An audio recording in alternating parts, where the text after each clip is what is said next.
Have you ever wanted to watch an anime about the monsters from the Power Rangers? What if the Power Rangers themselves were self-entitled jerks who did what they wanted, just like the heroes from the show The Boys? Well, if that sounds good, get ready to hear about Go-Go Loser Rangers, which is such a fire show. And many of you might not have heard of the show, mainly because it's trapped behind Disney and Hulu Prison. So today I'll be telling you about the show so you know if it's worth watching. And let me tell you now, it definitely is. So let's start off with the premise. Okay, like I said, the show's very much so what The Boys like TM.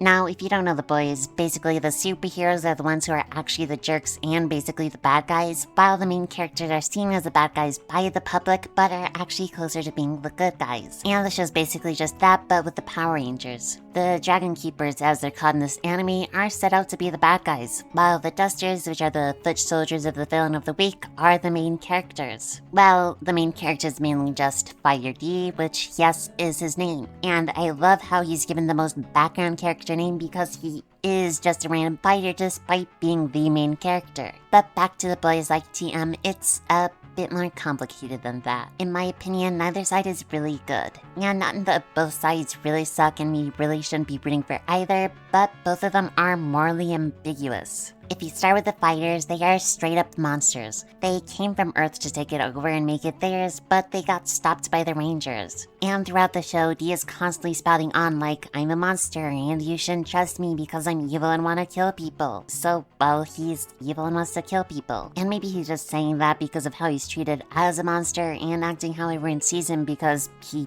is a monster, which if you make that argument, I could see that being a possibility. But I also think he's kinda dumb and only really thinks that because he is a monster and monsters should act that way. But I don't know for sure because he does do some calculating things, like this crazy move with red hair guy, and how he stopped the Closet Duster from going on a rampage so he could continue to infiltrate. He does have some level of intelligence.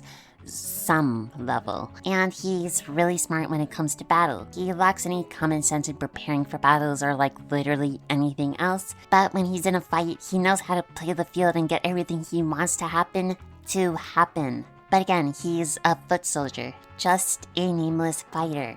So he's not really strong, like, at all. So his only real strengths are his immortality to all non-divine weapon attacks and the fact that he can transform into any person he sees. Though it does take him some time to turn into that person, so yeah. And seeing as he's a monster who only really knows battle, this all makes sense. So in terms of battle experience and know-how, this man's be a genius. Anyways, back to the monsters being the bad guys.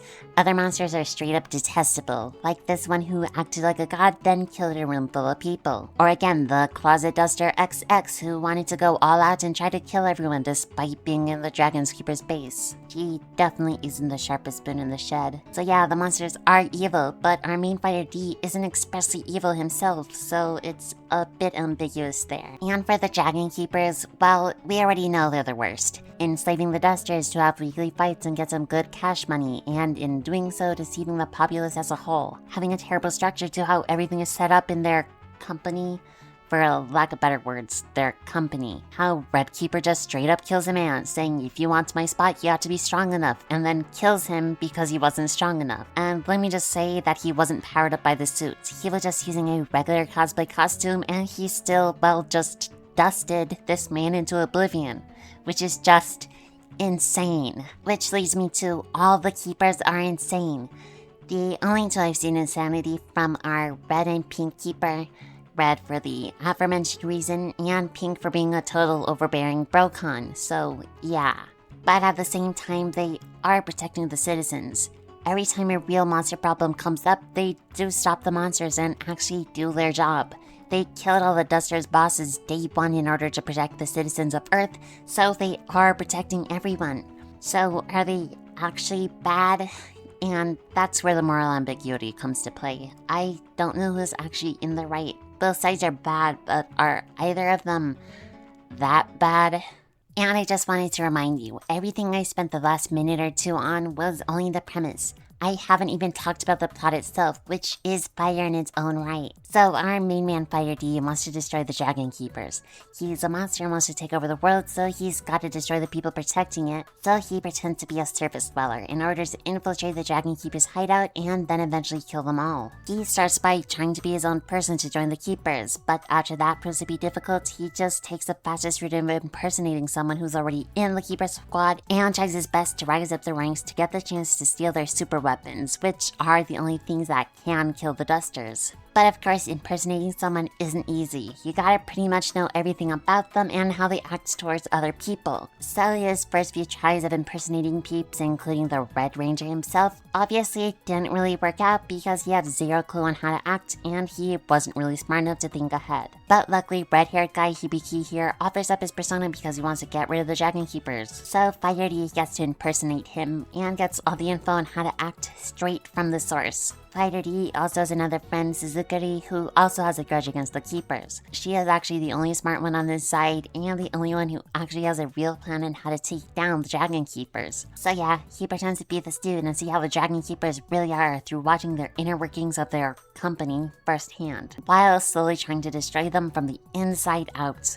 And pairing that with the already awesome premise, that makes this anime so incredibly good. So like, these birches be messed up in the head one way or another. This includes all the Keepers, which we talked about before, but also the three main characters, Fighter D, Suzukuri, and Hibiki. I mean, one doesn't cut off their own hand and give their persona up to a literal monster for nothing, and neither does one help a monster steal divine artifacts, the only thing that can kill the aforementioned monster. So there is something wrong with each of them, and I love how the anime did this. None of these characters are right in the head, but I'm mainly going to be talking about Hibiki here because I really like how odd his character is. Like, his family were crazy cultists who hated the Rangers for constantly killing monsters, who then went to a crazy cultist church and got killed by a monster who claimed to be God, the one I mentioned before. Then, after watching his parents get killed by a monster, then being taken in by the Ranger who saved him and his sister's life, what does he do? Devote himself to ridding the world of monsters? Become an integral part of the Rangers to help them like they helped him? No. That's what his sister did. Instead, he's a monster screwer. He's got a fighter in his closet, and I'm definitely not the only one who thinks he did some dirty stuff with her. Like, dear God, man, what's wrong with you? He doesn't even want to kill the monsters, but either talk, coexist, and apparently screw them. Like, sure, he must have incurred some massive trauma from his parents, but like, don't go around doing that, man. It's just weird. And then there's Suzukuri, who we don't know her backstory yet, but seeing everything she's done, she's way worse than Hibiki. Because I honestly think she does straight up evil. And I can't wait to see what her backstory is because I know it's going to slap. Hopefully I won't come to regret saying those words in the future. Anyways, yeah, all the other random recruits from the Rangers are crazy. Like, this red-haired clown guy is just a jerk who loves beating people up that are weaker than him, despite, you know, how he's supposed to be a hero. And the guy that he was beating up over here is also a jerk who thinks he's the big cheese on the block and everyone's weaker than him. And he doesn't want to work as a team despite, you know, the Dragon Keepers as a whole literally being a team. Like, what was his plan there? Still not working as a team while he was part of the Dragon Keeper team? I don't know anymore. All these characters are definitely missing a screw or two up there because they can't think 5 seconds ahead or they want humanity's protectors to die. And all the Rangers are self-righteous jerks who think they're better than everyone else. Like, all of them do. I guess you need one hell of an ego to join the Ranger team in the first place, but this is just something else. So if you throw a lot of insane characters and the Power Ranger premise into a blender, this is really what you get. Anyway, some cool things that I liked from this anime. Fighter D really isn't given a name besides just Fighter D. And that's just great. He never is actually given a name because the whole time he's always changing into other people. So there is no time for him to really form a sense of self besides just a fighter. The intro and endings of this anime are both fire, where they both parallel the story itself practically to a T, with the intro song being about doing the same thing week by week and a constant loop of never-ending sameness. And that's what Fighter D was experiencing from the beginning. First to fight the Rangers week by week in a scripted fight that he was never allowed to win. Plus, it is such a bop. And something really cool I noticed from it, every time there's a shard of glass, it never reflects him, but a different person he transforms into. Once again, showing the lack of sense of self because he's always becoming others, and making the whole fighter name thing even cooler. I love when anime gives different characters special eyes, because when they really care about it, their eyes literally become the windows to their souls.